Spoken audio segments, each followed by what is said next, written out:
اعوذ باللہ من الشیطان الرجیم بسم اللہ الرحمن الرحیم۔ ناظرین، ناظرات، سامعین، سامعات، الحمدللہ ماہ ربیع الاول شریف کے مقدس مہینے میں اللہ کی رحمت بہت نازل ہوتی ہے کہ آقا علیہ الصلوۃ والسلام کا یوم ولادت بھی 12 ربیع الاول ہے اور یوم انتقال بھی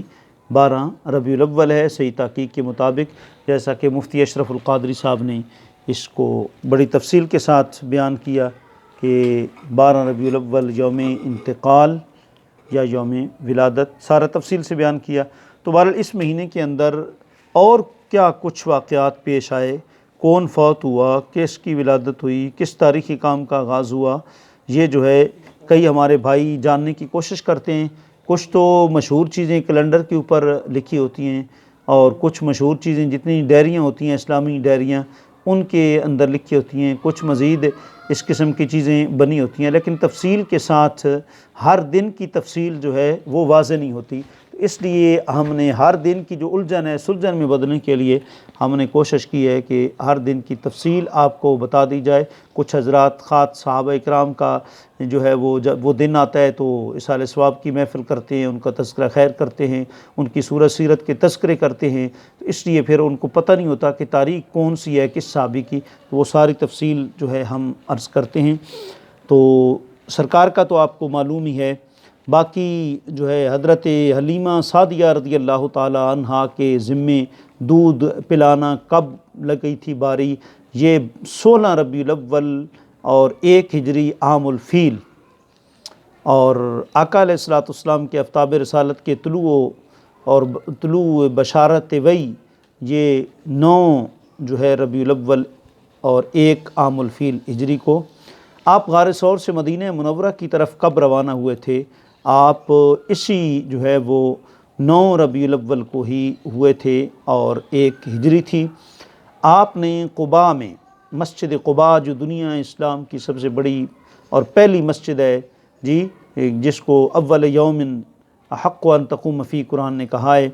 اس کی تاسیس اور اس میں آپ کی تشریف آوری کب ہوئی؟ 8 ربیع الاول 1 ہجری کو ہوئی، اور اس کی تاسیس بھی اسی تاریخ کو ہوئی، اور پہلی نماز جمعہ اور پہلا خطبہ جمعۃ المبارک 12 ربیع الاول کو 1 ہجری میں حضور نے دیا۔ مدینہ منورہ میں حضور جو ہے وہ آپ کی آمد اور آپ کی تشریف آوری 12 ربیع الاول 1 ہجری کو ہوئی، اور مسجد نبوی شریف کی آپ نے تاسیس اور سنگ بنیاد جو ہے 19 ربیع الاول 1 ہجری کو رکھا، اور اذان کی باقاعدہ ابتدا 1 ہجری جو ہے کیا کہتے ہیں 19 ربیع الاول کو۔ غزوہ بنو نضیر جو ہے وہ بھی اسی تاریخ کو 19 ربیع الاول کو اور 4 ہجری کو ہوا۔ شراب کے حرام ہونے کی قطعی حرمت جو ہے وہ بھی اسی 19 ربیع الاول 4 ہجری کو ہوئی، اور اس کے علاوہ خلافت حضرت سیدنا ابو بکر صدیق رضی اللہ تعالیٰ عنہ 12 ربیع الاول 11 ہجری کو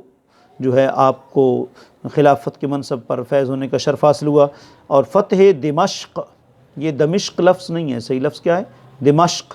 یہ جو ہے وہ اسی طرح 12 ربیع الاول 14 ہجری کو ہوئی۔ صحابی رسول حضرت معاذ بن جبل رضی اللہ عنہ کی وفات بھی 12 ربیع الاول 18 ہجری کو ہوئی، اور اسی طریقے سے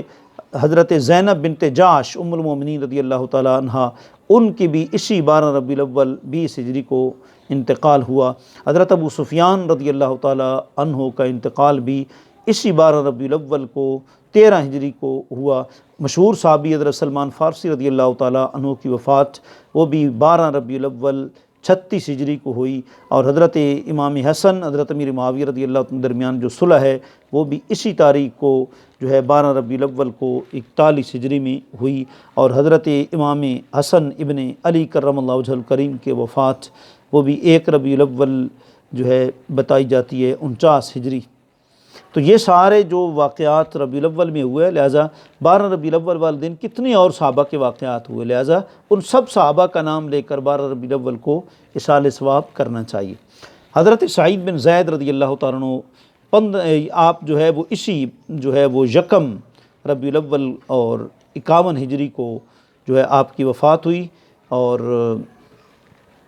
اسی طرح حضرت ابو سعید خدری رضی اللہ عنہ مشہور صحابی ہیں، ان کا جو ہے یہی 1 ربیع الاول اور 74 ہجری کو انہوں نے وفات پائی، اور مشہور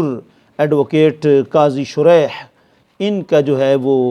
اسی جو ہے وہ یکم ربیع الاول کو اور 78 ہجری کو ان کا یوم وصال ہے، اور شہر واسط کی تعمیر جو ہے وہ بھی اسی یکم ربیع الاول کو اور 82 ہجری کو ہوئی، اور مدینہ منورہ کے مشہور قاضی حضرت طلحہ زہری رضی اللہ تعالی عنہ ان کا انتقال بھی یکم ربیع الاول 97 ہجری کو ہوا۔ حضرت عطاء ابن یسار رضی اللہ تعالیٰ عنہ مشہور ہیں، ان کا انتقال بھی یکم ربیع الاول 103 ہجری کو ہوا، اور حضرت عمرو بن شعیب السہمی رضی اللہ تعالیٰ عنہ کی وفات بھی یکم ربیع الاول 118 ہجری کو ہوئی، اور اسی طریقے سے حضرت سلمان بن دینار رضی اللہ عنہ کی وفات بھی 140 ہجری یکم ربیع الاول کو ہوئی۔ مسجد حرام اور مکہ معظمہ کی تعمیر 166 ہجری یکم ربیع الاول کو ہوئی، اور حضرت امام ابو داؤد طیالسی ان کی وفات 15 ربیع الاول 204 ہجری میں ہوئی، اور حضرت امام حسن عسکری رضی اللہ تعالی عنہ ان کا جو ہے وہ انتقال وہ بھی 15 ربیع الاول 260 ہجری کو ہوا۔ امام قرطبی رضی اللہ تعالی عنہ ان کا یوم وصال بھی 12 ربیع الاول 429 ہجری کو ہوا، اور مشہور فن اسماء و رجال کے ناقد اور مورخ حضرت خطیب بغدادی ان کا جو ہے وہ یوم انتقال وہ بھی 12 ربیع الاول ہے اور 463 ہجری ہے۔ اور اسی طریقے سے حضرت امام غزالی نے جب مدرسہ نظامیہ سے ریزائن دیا تھا، استعفیٰ دیا تھا، تو اس وقت بھی 12 ربیع الاول 288 ہجری تھی۔ بختیار کاکی کتب بختیار کاکی ان کا انتقال بھی جو ہے وہ اسی 12 ربیع الاول کو 632 ہجری میں ہوا۔ حضرت علاء الدین صابر کلیری رحمۃ اللہ تعالی علیہ کا 13 ربیع الاول 690 ہجری میں انتقال ہوا۔ حضرت خواجہ خواجگان حضرت خواجہ نظام الدین اولیاء المعروف حضرت محبوب الہی ان کا 18 ربیع الاول 725 ہجری کو انتقال ہوا، اور مشہور پاک و ہند کے محدث امام المحدثین حضرت شیخ عبدالحق محدث دہلوی رحمۃ اللہ تعالی علیہ ان کا انتقال بھی 18 ربیع الاول 1052 ہجری کو ہوا، اور زیب النساء دختر عالمگیر ان کا انتقال بھی 18 ربیع الاول اور 1112 ہجری میں ہوا۔ مشہور محدث اور مورخ حضرت شاہ ولی اللہ محدث دہلوی علیہ رحمہ ان کا بھی جو ہے وہ انتقال جو ہے وہ اسی جو ہے وہ تاریخ کو یعنی 18 ربیع الاول 1172 ہجری کو ہوا جی۔ اور مومن دہلوی مشہور ہیں شاعر، ان کا بھی اسی مہینے میں جو پچھلی تاریخ ہے اس کے مطابق 1200 جو ہے وہ 79 ہجری کو ہوا، اور اسی طریقے سے جو ہے علامہ عبدالحی فرنگی لکھنوی ان کا بھی 18 ربیع الاول 1304 ہجری میں ہوا، اور اسی طریقے سے جو ہے وہ کیا کہتے ہیں کہ آزادی نائجیریا یہ بھی 14 ربیع الاول 1380 کو ملی۔ تو یہ ہم نے پوری ماہ ربیع الاول کی ہسٹری بیان کی کہ کس دن کس کا انتقال ہوا، لہٰذا جن کا 12 ربیع الاول کو انتقال ہوا ان کا جو ہے وہ حضور کے تذکرے کے ساتھ آخر میں اصالہ ثواب کے لیے ضرور ان کو یاد رکھنا چاہیے۔ ان پاک ہستیوں کو اصالہ ثواب کرنے سے ان کے روحانی تصرفات ہمیں ملتے ہیں اور برکات ملتی ہیں۔ وآخر دعوانا الحمدللہ رب العالمین۔